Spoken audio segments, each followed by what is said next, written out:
La Grande Vague de Kanawha est une estampe qui a été produite en 1830 ou 1831 par l'artiste japonais Katsushika Hokusai. Elle est la première estampe de la série 36 vues sur le mont Fuji.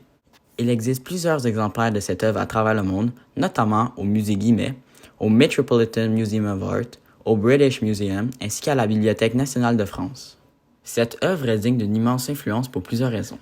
Premièrement, la Grande Vague de Kanawha est le symbole de l'estampe japonais, car elle est l'une des plus célèbres et emblématiques de l'art japonais. Elle est souvent utilisée pour représenter l'art japonais dans son ensemble. Deuxièmement, cette œuvre a eu une grande influence sur l'art occidental, car les artistes occidentaux ont été inspirés par sa simplicité, son élégance et son sens de la composition. Des artistes comme Vincent van Gogh, Claude Monet et Édouard Manet ont admiré cette œuvre et ont même incorporé certaines techniques de l'art japonais dans leur propre travail.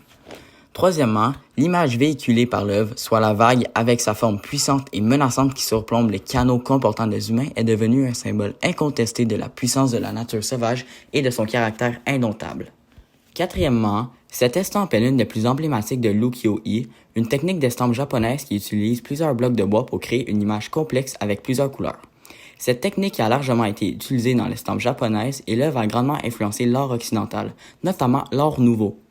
Quant à l'aspect visuel de l'œuvre, nous pouvons observer plusieurs éléments dans sa composition. Premièrement, nous pouvons observer le sujet, une énorme vague qui menace des canaux ayant des humains à l'intérieur.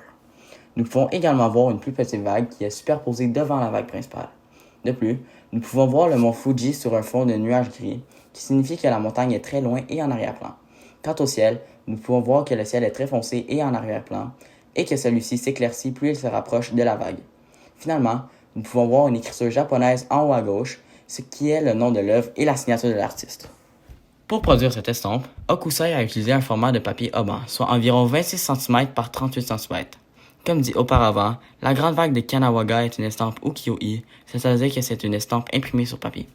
Elle a été réalisée à l'aide de gravures sur bois par un graveur expérimenté d'après le dessin de l'artiste. Pour les couleurs, nous retrouvons plusieurs variations de bleu ainsi qu'un dégradé allant du gris passant par du blanc pour aller au beige. De plus, le contraste que la plus grande vague a avec l'arrière-plan peut faire penser au yin et au yang, dû à son contraste de couleurs et à sa forme.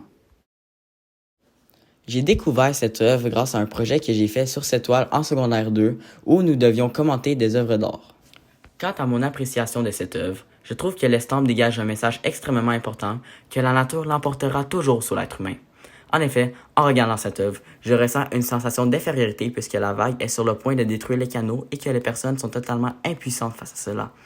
Et même si on pouvait faire quelque chose, la force de la nature est tellement forte et démesurée que nous n'aurons jamais la chance de résister face à sa puissance destructrice.